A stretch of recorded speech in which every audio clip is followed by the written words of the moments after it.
সুরধনীর তীরে আজ আমার গৌর কিশোর কিশোর সুরধনীর তীরে আজ গৌর কিশোর কিশোর আরে সহচর গণ সঙ্গে খেলায় বিভোর সহচর গণ সঙ্গে খেলায় বিভোর আরে খেলায় বিনোদ বিনোদ খেলা আমার গোরা দিজ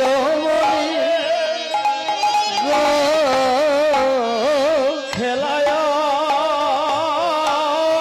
বিনোদ খেলা আমার ঘোরা দিল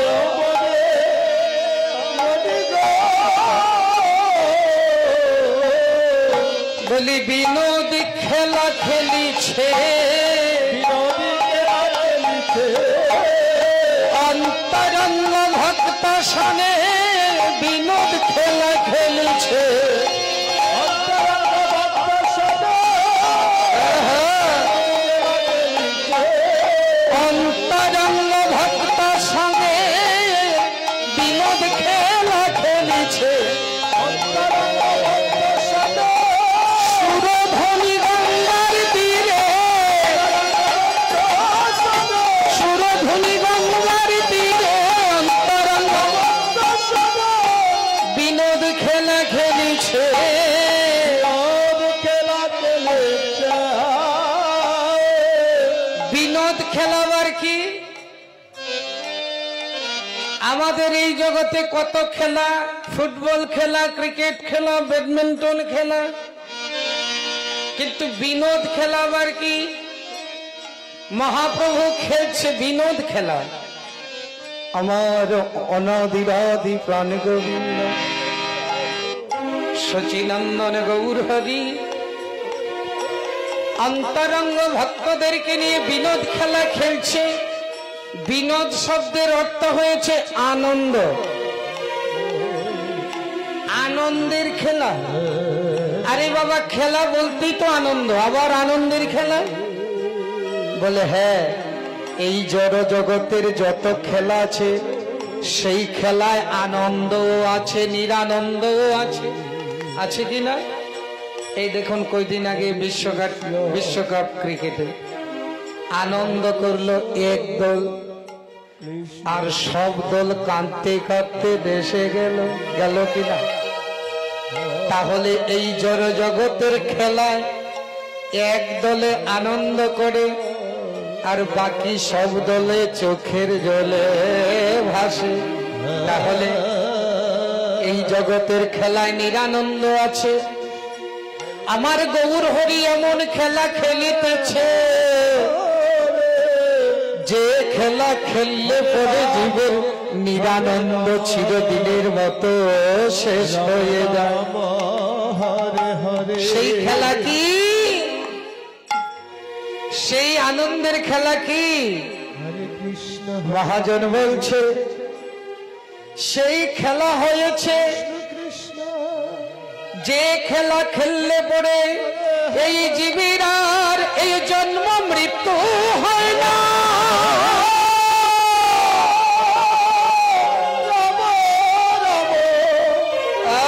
হরে হরে আমার মহাপ্রভু এই কলির জীবকে খেলার জন্য বলে নামের খেলা খেলিছে নামের খেলা খেলেছে নামের খেলা খেলিছে নামের খেলা খেলেছে অন্তরঙ্গ ভক্ত নিয়ে হরি নামের খেলা খেলিছে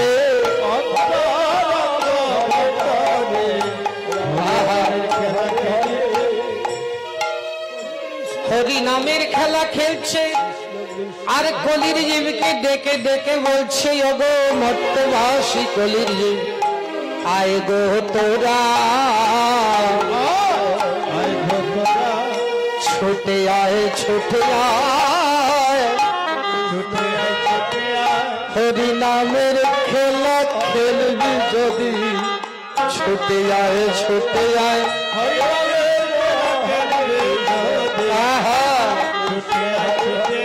হরি নামের খেলা খেলবি যদি তোরা ছুটে আয় ছুটে আয় হরি নামের খেলা খেলবে গৌর হরি ডেকে বলে গৌর হরি ডেকে বলে ছুটে আয় ছুটে আয় আরে খেলায় বিনোদ খেলা আমার গোরা বনমালী হরি খেলায় বিনোদ খেলা আমার ঘোরা বনমালী বনমালী গো ওগো তোমরা শুনে রাখো মহাপ্রভু ডেকে ডেকে বলছে তোমরা যদি খেলার ইচ্ছা থাকে তাহলে ছুটে আও সুরধ্বনি গঙ্গার তীরে আমি এবার নতুন খেলা নিয়ে এসেছি যে খেলা খেললে পরে জীবের জন্ম মৃত্যু হয় না এই জগতের খেলাতে এক দল জিতে আর সব দল হারে আর আমার মহাপ্রভু যে নামের খেলা নিয়ে এসেছে এই খেলা খেললে পরে খেলা যেই খেলে সেই জিতে খেলে সেই জিতে আমার গৌর হরির নামের খেলা যেই খেলে সেই জিতে গৌর হরি নামের খেলা যেই খেলে সেই জিতে গৌর হরির নামের খেলা যেই খেলে সেই জিতে গৌর হরি নামের খেলা বলিয়ে জগতে কে হারে না গো হরি হরি বল। এ জগতে কে হারে না গো এ জগতে কে হারে না গো যেই খেলে সেই জিতে আমার মহাপ্রভু আমাদেরকে ডেকে ডেকে বলছে অগো কলির যে তোমরা কত জনম ধরে তো সংসারের খেলা খেলিতেছ এই সংসারের মায়ার খেলা আর কতদিন খেলবি মায়ার খেলা আর কতদিন খেলবি খেলতে খেলতে কত জনম চলে গেছে এবার ছুটে আসো হরি নামের খেলা খেলবে হরি নামের খেলা কিন্তু দুঃখের বিষয় আমার মহাপ্রভু আমাদের জন্য হরি নামের খেলা নামের খেলা নিয়ে এসেছে কিন্তু আমরা হরি নামের খেলা খেলছি না খেলছে কারা জানেন এই যে সবাই একটু ভালো করে শুনবেন মহাপ্রভু আমাদের দেশে জন্ম নিয়েছে এই যে কাছাড় করিমগঞ্জ হাইলাকান্দি তথাকালীন শ্রীহট্ট অবিভক্ত দেশে তো মহাপ্রভুর পিত্রালয় তো শ্রীহট্টে অবিভক্ত দেশের শ্রীহট্ট তাহলে মহাপ্রভু আমাদের দেশে জন্ম নিয়েছে আমরা মহাপ্রভুর দেশের লোক কিন্তু সারা পৃথিবী মহাপ্রভুকে মানছে মহাপ্রভুর খেলা গ্রহণ করছে কিন্তু আমরা মহাপ্রভুর দেশের হয়ে মহাপ্রভুর আদর্শ পালন করছি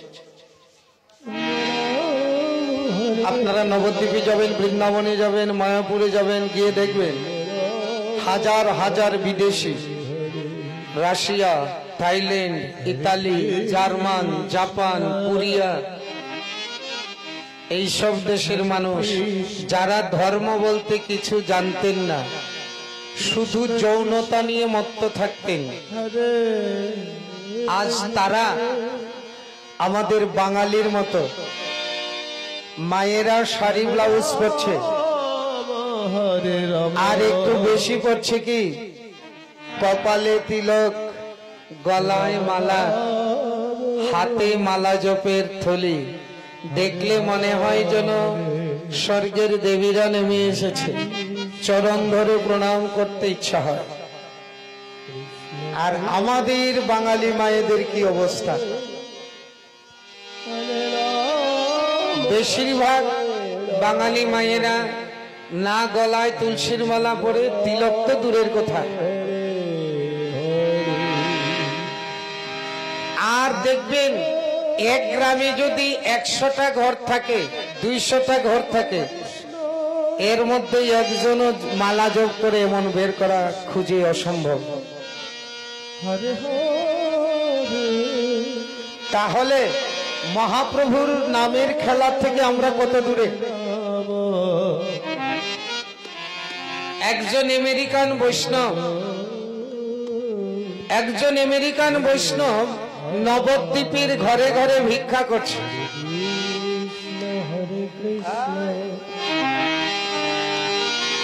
একজন আমেরিকান বৈষ্ণব নবদ্বীপের ঘরে ঘরে ভিক্ষা করছে। আমাদের একজন কীর্তনীয় বন্ধু বলছেন, আপনারা আমেরিকার মতো ধনী দেশ ফেলে কেন আমাদের ভারতবর্ষে এসে ভিক্ষা করছেন? সেই আমেরিকান বৈষ্ণব বলছেন, শুনুন, যে সম্পদ আমার না তা ফেলে এসেছে, আর যে সম্পদ আমার সেই সম্পদ নিয়ে ভারতবর্ষে চলে এসেছে। কোন সম্পদ আমার না? বলে আমার যত টাকা পয়সা, বাড়ি গাড়ি আছে, সোনা দানা আছে, যে কোনো দিন যে কোনো জনে আমার মাথায় বাড়ি দিয়ে ছিনিয়ে নিয়ে যেতে পারে কিনা? তাহলে এই জড়জগতের যে সম্পত্তি আমার মাথায় বাড়ি দিয়ে ছিনিয়ে নিয়ে যেতে পারে, সেই সম্পত্তি আমার নয়, তাই সেগুলো ফেলে এসেছি। আর আমার সম্পত্তি নিয়ে আমি ভারতবর্ষে চলে এসেছি। তাহলে আমার সম্পত্তি কি? উনি বলছেন যে এই পৃথিবীতে কারো এমন ক্ষমতা আছে যে আমার মাথায় বাড়ি দিয়ে এই আমার মুখ থেকে হরে কৃষ্ণ নাম ছিনিয়ে নিতে যেতে পারে? কারো ক্ষমতা আছে?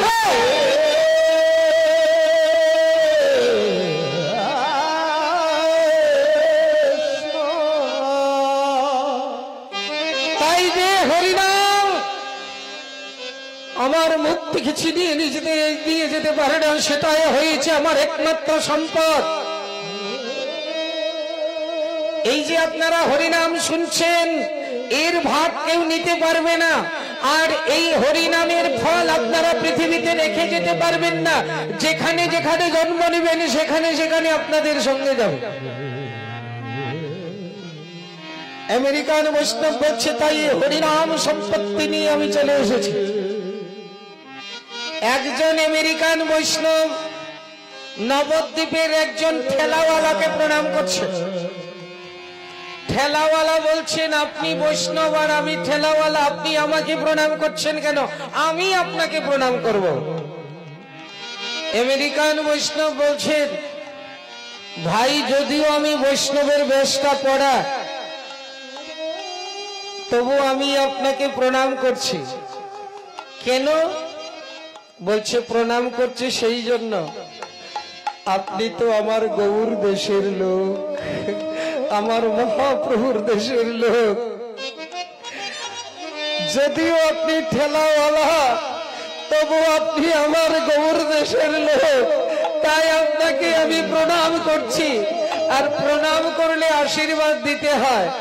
আপনি আমাকে আশীর্বাদ করেন, ভবিষ্যতে যদি আমার কোনোদিন জন্ম হয়, তাহলে ওই অন্য কোনো বিদেশে না হয়ে যেন এই ভারতবর্ষে আমার জন্ম হয়।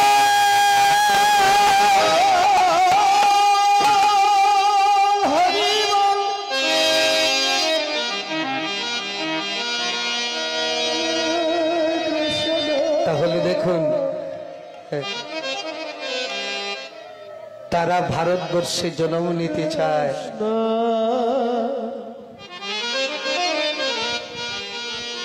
আমরা কেমন দেশে জন্ম নিয়েছি? মহাপ্রভুর দেশে, মহাপ্রভুর জাতি, মহাপ্রভুই বাঙালির ঘরে জন্ম নিয়েছে। আর আমরা মহাপ্রভু থেকে কত দূরে আছি। মহাপ্রভু তাই এই হরিনামের খেলা নিয়ে এসে আমাদেরকে ডাকছে। হ্যাঁ, হরিনামের খেলা আজ সমস্ত বিশ্বে হরিনামের খেলায় মত্ত, কিন্তু আমরা বাঙালি অনেক পিছিয়ে। এখানে 8টি গ্রামে মিলে নামযজ্ঞ হচ্ছে তো না? 8 গ্রামের মধ্যে 8 জন কি মালা জবদারি বের হবে কি বাবা? এখানকার কীর্তন শুনে যদি 8 গ্রামের 5 জনও যদি মালা জপ গ্রহণ করে, তবে মনে করবেন কীর্তন সফল। আমার মহাপ্রভু এই নামের খেলা নিয়ে এসেছে আমাদেরকে খেলানোর জন্য। যে খেলা খেললে পরে কেউ হারে না, সবাই জিতে। এই খেলা কে খেলেছিল? খেলেছিল ধ্রুব, খেলেছিল প্রহ্লাদ, তারা আজও অমর হয়ে আছে। তাই আমাদেরকে ডেকে ডেকে বলছে, ওগো ওই হরি নামের খেলা যেজন খেলবে, তোমরাও চিরদিনের মতো অমর হয়ে যাবে। তাই মহাপ্রভু ডেকে ডেকে আমাদের বলছে, এসো তোমরা খেলো, নামের খেলা খেলো। কেননা সংসারের বিষয়ের খেলা তো কত জীবন ধরে খেলেছো, হরি নামের খেলা থেকে বঞ্চিত হয়ে। তাই তোমরা এসো, এখনো সময় আছে। তাই মহাজন বলছে, খেলা বিনিদ খেলা গোরা বনমালী, পুলিনে বিহার করে ভকত মন্দ। আচ্ছা, এই জগতের খেলার কিছু সরঞ্জাম লাগে, যেমন ফুটবল খেলতে ফুটবল লাগে, ক্রিকেট খেলতে ক্রিকেট বল লাগে, ব্যাট বল লাগে। কিন্তু হরি নামের খেলা খেলতে কি লাগে? বলি হরি নামের খেলা খেলতে কিছু সরঞ্জাম লাগে। কি? খেলিবারে প্রবন্ধে নীল খোল করো তাল। এই হরি নামের খেলা খেলতে খোল করো তাল। খোল করে তালি হয়েছে হরি নামের খেলার একমাত্র উপাদান। খোল করে তাল নিয়ে গৌর হরি সুরধ্বনির তীরে নামের খেলায় মত্ত, পুলিনে বিহার করে ভগত মন্ডল। তো সারাটা দিন খেলতে খেলতে হঠাৎ দেখে বেলার বেশি নাই, হঠাৎ দেখে বেলার বেশি নাই। তাই মহাজন বলছে, আরে বেলি অবসান গৃহেতে চলিলা,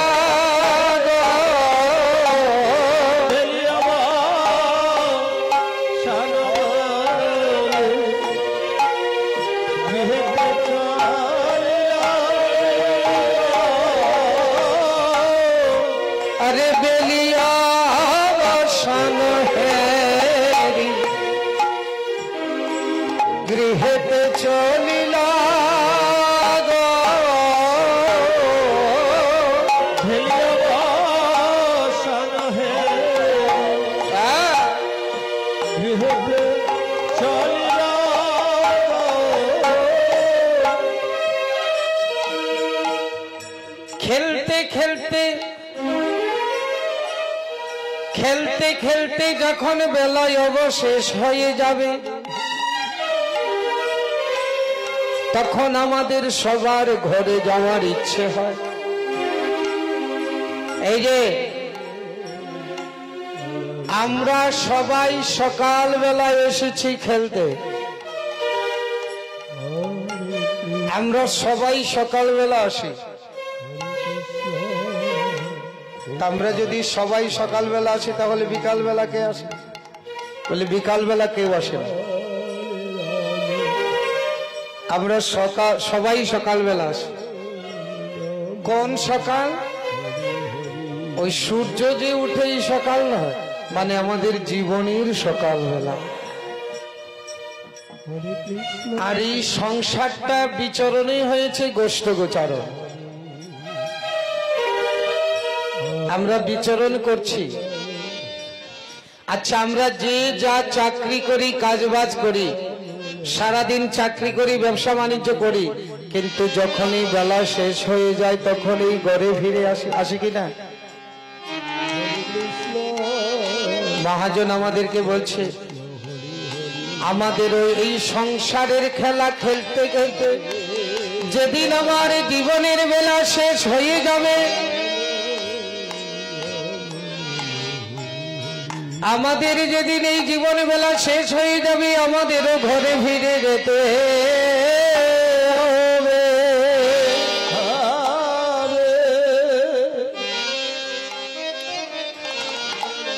তবে কোন ঘরে যাব সেই ঘরে তো ঠিকানা জানি না।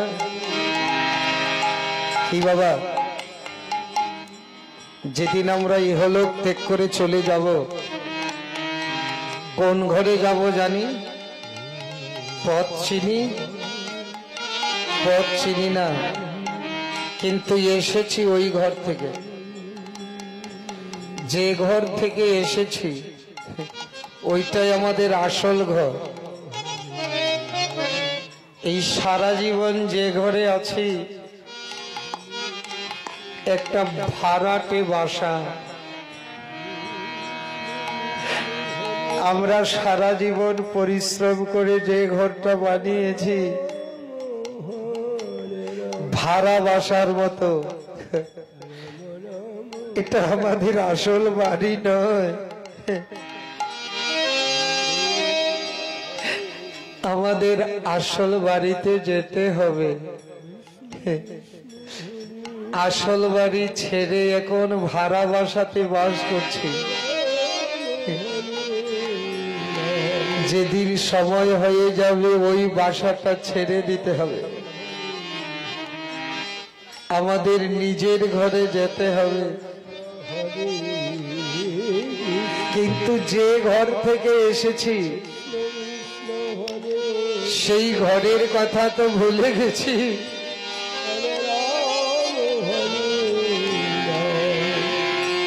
বেলা যখন শেষ হয়ে যাবে, অর্থাৎ জীবনের বেলাটা যখন শেষ হয়ে যাবে, আপনার সারা জীবনের পরিশ্রম করা ঘর থেকে আপনার ছেলে মেয়ে ভাই বন্ধু আপনাকে ধরে নিয়ে আপনার সারা জীবনের পরিশ্রম করা ঘর থেকে ঘরের বাহির করে দেবে। কিন্তু যেদিন আমাদেরকে এই ঘর থেকে বাহির করে দিবে, সেদিন আমরা কোন ঘরে যাব সেই ঘরের তো সন্ধান জানি না। তাই মহাপ্রভু আমাদেরকে শিক্ষা দিচ্ছে, ওগো কলির জীব, যে ঘরটা বানিয়েছ সেই ঘর থেকে তো একদিন সবে মিলে বের করেই দিবে। তাই একদিন যখন বের করেই দিবে, তাহলে কাজ করো, দুদিন আগে ঘরের বাহির হও, দুদিন আগে ঘরে বাহির হও না, কেননা একদিন বাহির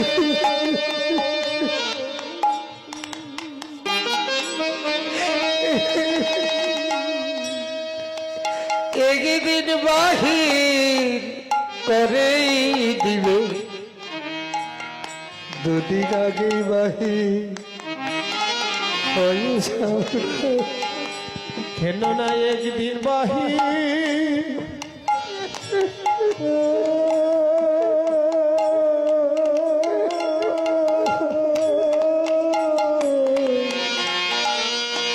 করে দিবে দুদিন আগে বাহির ঘরের বাহির হও না একদিন বাহি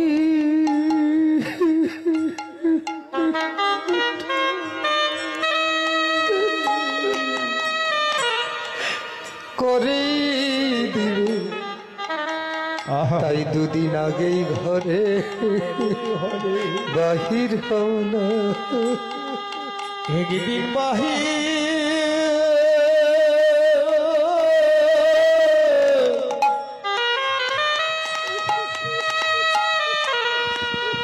করে দিবে তাই দুদিন আগে ঘর বাহির একদিন বাহি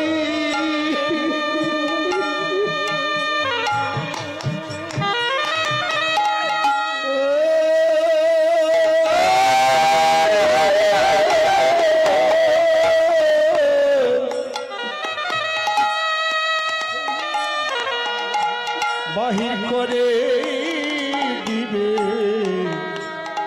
দুদিন আগে ঘরের বাহির হও না তোমায় একদিন বাহির করেই দিবে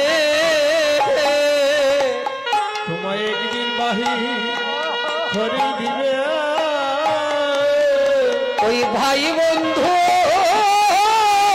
সবে মিলে একদিন বাহির করে দিবে ওই ভাই বন্ধু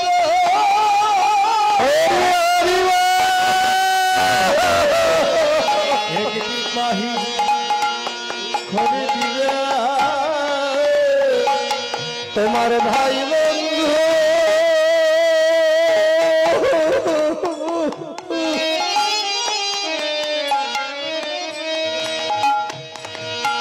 ভাই বন্ধু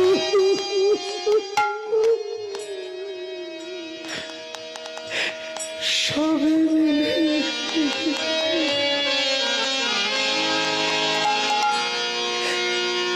একদিন বাহির করে দিবে তোমার ভাই ভক্ত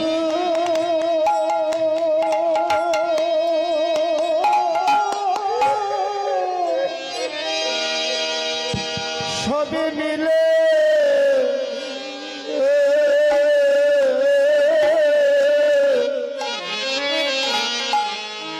তোমায় একদিন বাহির ঘরে দিবে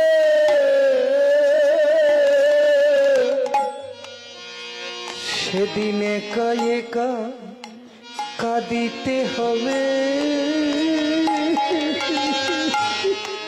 সেদিনে খাদিতে হবে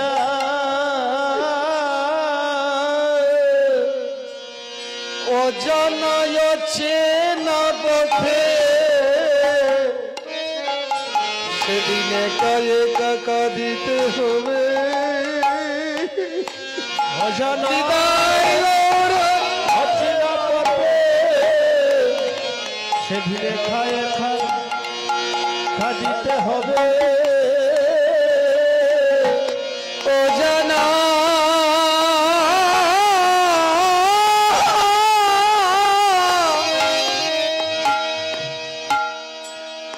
অজানায় চেনা পথে একা একা কাঁদিতে হবে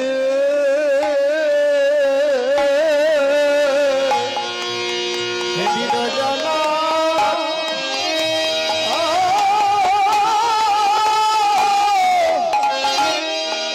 সেদিন অজানা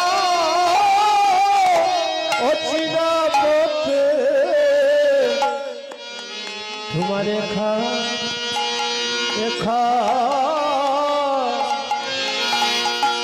খাদিতে হবে। মহাপ্রভু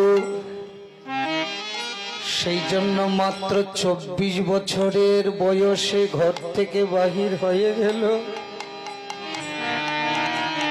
80 বছরের মা সচী মাতা, 18 বছরের যুবতী বিষ্ণুপ্রিয়া,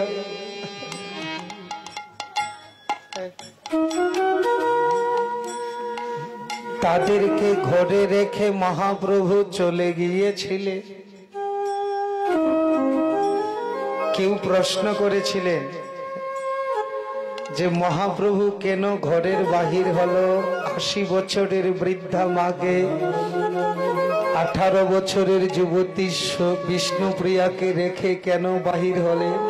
মহাপ্রভু বলছে, ওগো শোনো, আমি একদিন বিকাল বেলা খেলতেছিলাম, কেউ গিয়ে আমাকে ডাকলো, নিমাই শোনো, তোমার বাবা স্বর্গে চলে গেছে।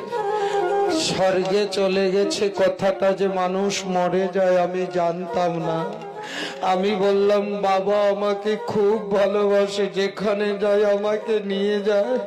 বাবা যদি স্বর্গে যায় আমাকে নিয়ে যাবে। স্বর্গে চলে যায় মানুষ যে মরে যায় আমি বুঝতাম না, কিন্তু ঘরে এসে দেখলাম সত্যি সত্যি আমার বাবা স্বর্গে চলে গেছে, মানে পরলোক গমন করেছে। তখন আমি দেখলাম আমার বাবা সারা জীবন পরিশ্রম করে যে ঘরটা বানিয়েছিল, আমার আত্মীয় স্বজন সবাই মিলে আমার বাবার পরিশ্রম করা ঘর থেকে ঘরের বাহির করে দিল।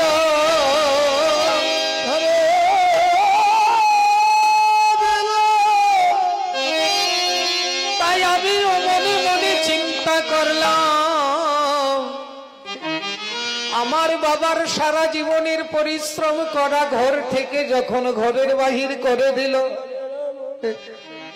তখন আমি চিন্তা করলাম আমাকে ওই একদিন এই ঘরের বাহির করেই দি। ঘরের বাহির হবে, একদিন ঘরের বাহির করে ঘরের বাহির ঘরে ঘরে একদিন ঘরে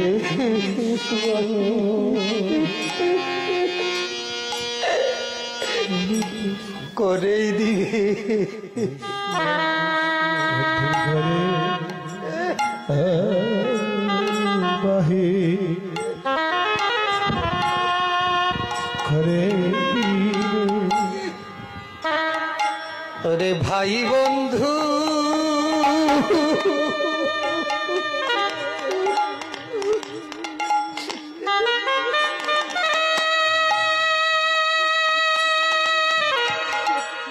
সবে মিলে একদিন ঘরের বাহির করে ভাই বন্ধু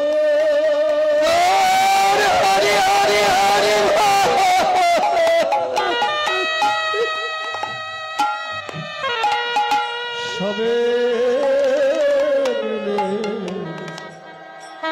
একদিন ঘরের বাহির করে। তাই দুদিন আগেই ঘরের বাহির হলো, দুদিন আগে ঘরে বাহির হলা, তাই দুদিন আগে ঘরে বাহির হলো। দুদিন আগে ঘরে বাহির হলা, কেন না একদিন বাহির করেই দিবে, তাই দুদিন আগেই ঘরে বাহির হলো। বাহির করে দিবে, দুদিন আগে ঘরে বাহির হলা।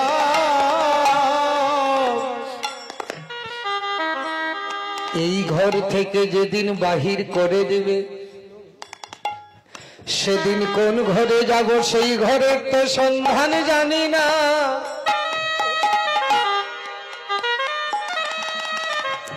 আসলে আমি ঘরের বাহির হই নাই, আমি ওই ঘরের খুঁজে এই ঘরের বাহির হলাম। ঘরের খোঁজে ঘরের বাহির হলাম। ওরে আমাদের যে ঘরেতে যেতে হবে, এই ঘরের খোঁজে ঘরের বাহির হলাম।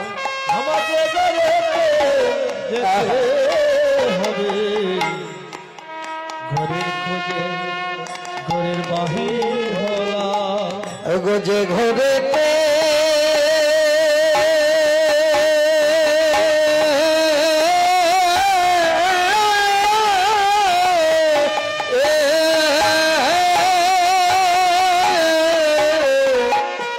যেতে হবে, আমি সেই ঘরের খোঁজে ঘরের বাহির হলাম। ঘরেতে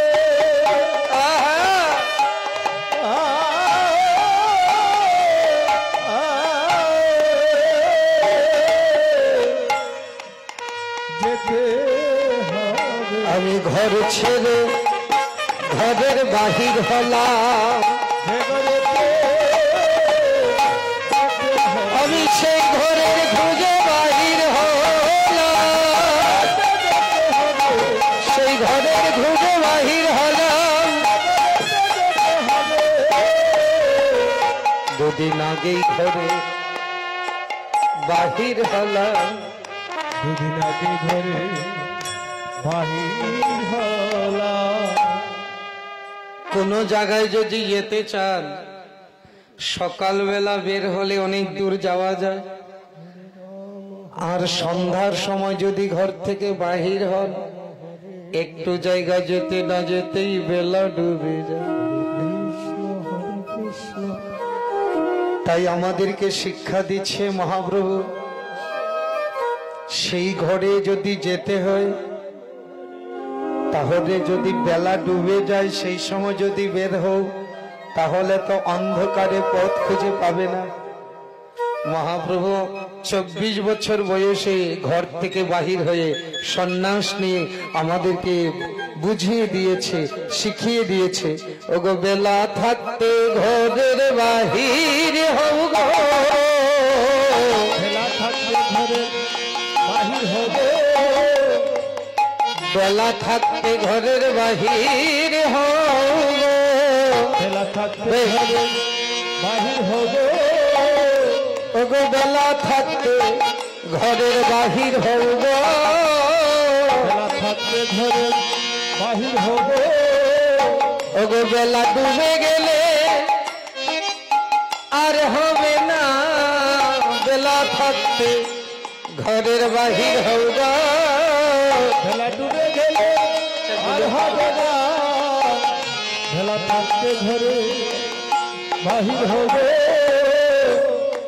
বেলা ডুবে গেলে আর পাবে না, বলি অন্ধকারে ঘুরতে হবে। বেলা ডুবে গেলে আর পাবে না, ওই অন্ধকারে ঘুরতে হবে, ডুবে গেলে আর পাবে না, অন্ধকারে ঘুরতে হবে। বেলা থাকতে ঘরে বাহির হবে। আহা, একদিন তো যেতেই হবে, তাই যারা বুদ্ধিমান তারা দুদিন আগেই ঘর থেকে বাহির হয়ে যায়। আজ আমার মহাপ্রভু সুরধ্বনির গঙ্গার তীরে খেলা করতে করতে হঠাৎ দেখলেন আর বেলা নাই। যখন দেখলেন বেলা নাই, তাই অন্তরঙ্গ ভক্তদেরকে নিয়ে গৃহের দিকে যাত্রা করলেন। আরে বেলি অবসান আহা গৃহেতে চলিলা চলিলা গো,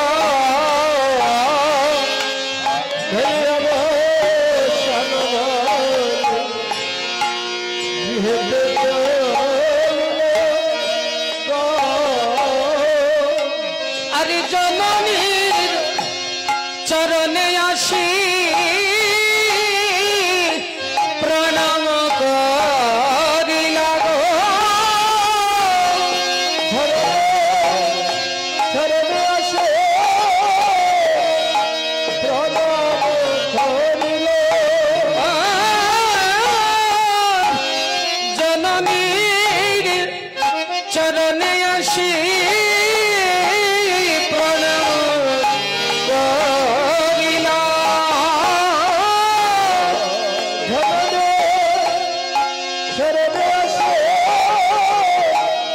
প্রণাম করিব।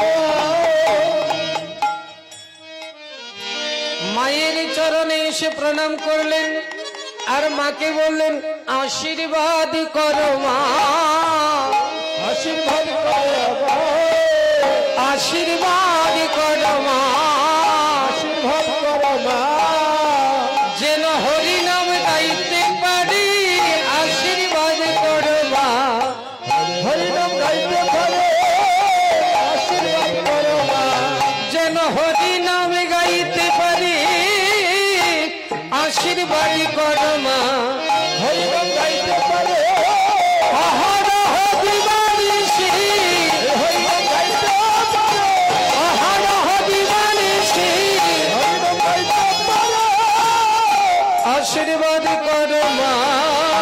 আশীর্বাদ করো মা। ভগবান হয়ে সচী মাতার চরণে এসে প্রণাম করছে আর ধুলায় ধূসরঙ্গ গদ গদ ভাস। মহাপ্রভুর সর্বঙ্গে ধুলিতে ধূসর, ওই যে গড়াগড়ি দিয়েছে সুরধ্বনি গঙ্গার তীরে, সর্বঙ্গে ধুলিতে ধূসর। এদিকে বিকালবেলা সূর্য অস্ত যাওয়ার একটু আগে বিকালবেলার সূর্যের রশ্মিটা মহাপ্রভুর অঙ্গে পড়েছে, আর মহাপ্রভুর অঙ্গ তেমনি তপ্ত কাঞ্চন বর্ণ, তপ্ত কাঞ্চন বর্ণ, সূর্যের রশ্মিটা পড়েছে। আর ওই যে অঙ্গে যে ধুলিগুলো চকচক করছে, মহাজন দূর থেকে বলছে আহা দেখো মহাপ্রভুর অঙ্গে ধুলি যেন মুক্তা ঝরছে, ধুলি নয় ধুলি নেই যেন মুক্তা ঝরিছে। বড় বড় বালিগুলো চকচক করে না, মনে হচ্ছে যেন মহাপ্রভুর অঙ্গ থেকে মানে স্বর্ণের বৃক্ষ থেকে মুক্তা ঝরছে। আহা সচী মাতা দেখে বলছে শ্রীবাস, এই আচার্য নিমায়ের গায়ে এত ধুলি কে লাগিয়েছে? তোদের প্রাণীকে একটু দয়ামায়া নেই যে আমার নিমায়ের অঙ্গে এত ধুলা লাগিয়েছিস? কে এরকম কাজ করেছিস? মহাপ্রভুর সঙ্গে যারা ছিল তারা বলছে ও মা আমরা কেউ লাগাইনি। তাহলে কে লাগিয়েছে? বলে কে আর লাগাবে? তোমার নিমাই আজকে খেলতে গিয়ে আমাদেরকে বলছে এই শোন আমরা আজকে একটা নতুন খেলা খেলি। আমরা বললাম ঠিক আছে খেলবো। তো কি খেলা? তো তোমার নিমাই বলল আজকে আমরা যে খেলাটা খেলবো সেই খেলার নাম হয়েছে গড়ি খেলা, মানে কে কত গড়াগড়ি দিতে পারে। আমরা বললাম ঠিক আছে তাই হবে। তখন সবাই গড়াগড়ি খেলা খেলতে খেলতে ওমা তোমার নিমাইয়ের সাথে কি আমরা কেউ গড়াগড়ি দিয়ে পারি? উনি নিজেই গড়াগড়ি দিয়ে ধুলি মাখিয়েছে। আচ্ছা, যিনি স্বয়ং ভগবান তিনি আবার ধুলায় গড়াগড়ি দিবে কেন? বলছে কেন জানো? শোনো, ভগবানের অনেক দিনের মনে বড় আশা ভক্তগণ আমার চরণ ধুলি অঙ্গে মাখে, তাই আমার অনেক দিনের ইচ্ছা আমিও একটু ভক্তের চরণ ধুলি অঙ্গে মাখবো। হরি বল হরি বল। ভক্ত ভগবানের চরণ ধুলি অঙ্গে মাখে, ভগবান ভক্তের চরণ ধুলি অঙ্গে মাখে। নিরপেক্ষং মুনিং শান্তং নৈর্বৈরং সমদর্শনম অনুব্রজাম্যহম। যারা নিষ্কিঞ্চন, আমাকে ছাড়া কিছু জানে না, যারা কারু অপেক্ষা করে না, সবাইকে সমানভাবে দর্শন করে, আমি সেই ভক্তদের পিছনে পিছনে যাই। কেন যাই জানো? তাদের চরণ ধুলি আমার অঙ্গে লাগিয়ে আমি নিজেকে পবিত্র করতে চাই। শ্রীমদ্ ভাগবতী বলছে তাই গৌর হরির আজ মনে ইচ্ছা হয়েছে ভক্তদের চরণ ধুলি গায়ে মাখবে, কিন্তু মহাপ্রভু যদি বলে আমাকে একটু চরণ ধুলি দেও, কেউ দিবে? আসতে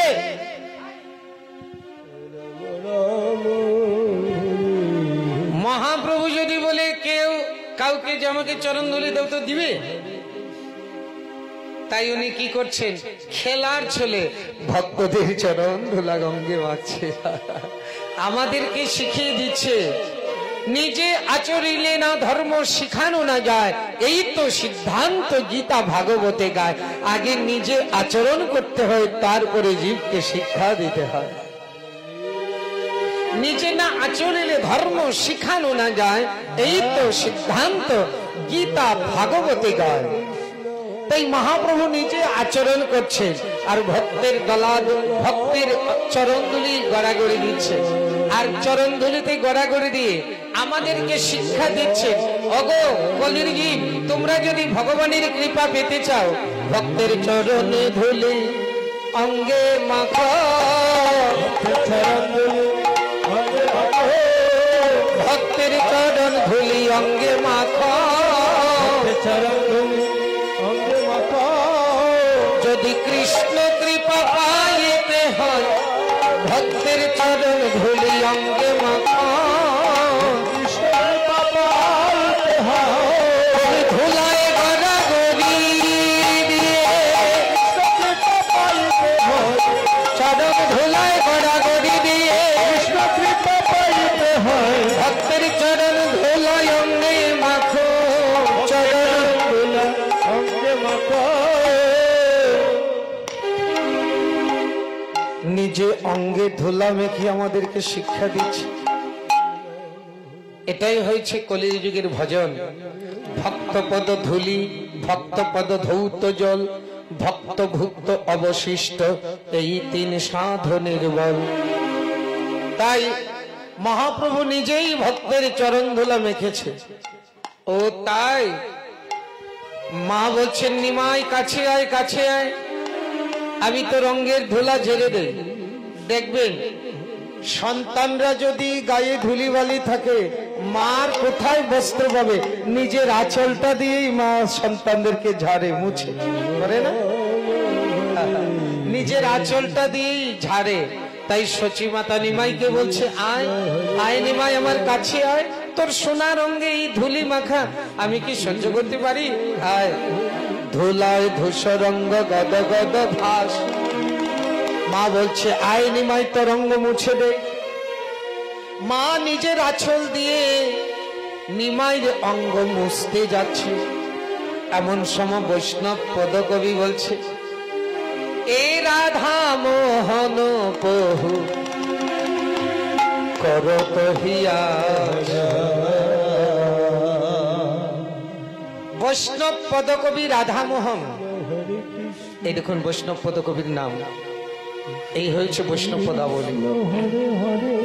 এই এতক্ষণে একটা পদ করা হলো, এতক্ষণে একটা পদ, এর নাম বৈষ্ণব পদাবলী। তাহলে বৈষ্ণব পদকবি রাধামোহন দাস বলছে, মা তুমি নিমার সর্বাঙ্গ পরিষ্কার করো, ঝাড়ো, কিন্তু আমার একটা নিবেদন মা, আমার অনেক দিনের একটা মনের আশা, কি? নিমার চরণ দুটি বাকি রেখো, বাকি রেখো, আমার নয়ন জলে ধুয়ায়ে দিব, নিমার চরণ দুটি বাকি রেখো, নয়ন জলে ধুয়ায়ে দিব, চরণ দুটি বাকি রেখো, নিমার চরণ দুটি বাকি রেখো, নয়ন জলে ধুয়ায়ে দিব, চরণ দুটি বাকি রেখো, আমার অনেক দিনের মনের আশা, অনেক দিনের মনের আশা, অনেক দিনের মনের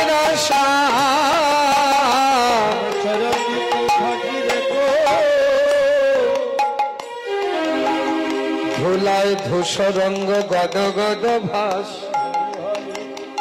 এ রাধা মোহন প্রভু করত হিয়া। মা নিমাইয়ের অঙ্গ ধুলি ঝেড়ে নিমাইকে বাম কোলে আর নিতাইকে বাম কোলে ডান কোলে। মা সচী মাতা নিতাই নিমাইকে কোলে নিয়ে বসলেন।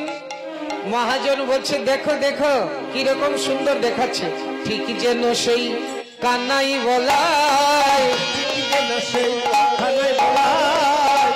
মায়ের কোলে নিতাই নিমাই ঠিক যেন সেই কানাই বলায়, কানাই বলায়। সচী মায়ের কোলে নিমাই নিতাই ঠিক যেন সেই কানাই বলায়। যাই রে শোভার বলি হারি